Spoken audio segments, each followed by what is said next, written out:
Hello അസ്സാമു അലൈക്കും. നല്ല അടിപൊളി രുചിയുള്ള കിണ്ണത്തപ്പത്തിൻ്റെ റെസിപ്പി ആയാലും ആദ്യം 350 ഗ്രാം അളവിൽ ബെല്ലവും 3/4 കപ്പ് അളവിൽ വെള്ളവും ചേർത്ത് നന്നായിട്ട് അലിയിച്ച് അരിച്ചെടുക്കാം. ഇനി നമുക്ക് മെയിനായിട്ട് വേണ്ടതാണ് തേങ്ങാപ്പാൽ. രണ്ടാം പാല് 2 കപ്പ് അളവിലും ഒന്നാം പാല് 1 കപ്പ് അളവിലുമാണ് വേണ്ടത്. പിന്നെ ഒരു 4 ടേബിൾ സ്പൂൺ അളവിൽ കടലപ്പരിപ്പ് പകുതി വേവിച്ചിട്ടെടുത്തതും പിന്നെ സെറ്റാക്കുന്ന പാത്രത്തിലോട്ട് കുറച്ച് നെയ്യ് തടവിട്ട് വെക്കുക. ഇനി നമ്മൾ ഉണ്ടാക്കുന്ന പാത്രത്തിലോട്ട് 1 കപ്പ് അളവിൽ പത്തിരിപ്പൊടി ഇടാം.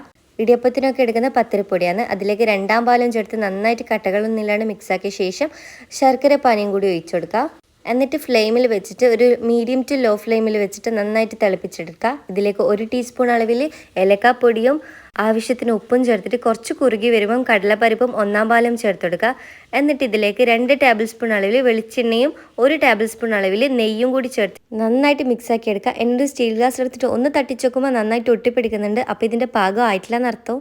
ഇനി ഒരു പാനിലേക്ക് 1 ടേബിൾ സ്പൂൺ അളവിൽ നെയ്യും തേങ്ങാക്കൊത്തും കൂടി നന്നായിട്ട് വറുത്തിട്ട് ഇതിലേക്ക് ഇട്ടിട്ട് നന്നായിട്ട് മിക്സാക്കി എടുക്കുക. ഇപ്പം എനിക്ക് ടോട്ടലായിട്ട് 30 മിനിറ്റാണ് ഇത് കുക്കായി കിട്ടാൻ വേണ്ടിയിട്ട് ടൈം എടുത്തത്. ഇപ്പോൾ പാനിൽ നന്നായിട്ട് ഉരുണ്ട് വരുന്നുണ്ട്. സ്റ്റീൽ ഗ്ലാസ്സിലൊന്നും ഒട്ടിപ്പിടിക്കുന്നില്ല. ഇനിയൊരു പാത്രത്തിലോട്ട് ഇട്ടിട്ട് നന്നായിട്ട് പ്രസ് ചെയ്തിട്ട് 2 മണിക്കൂർ റെസ്റ്റ് ചെയ്യാൻ വെക്കുക.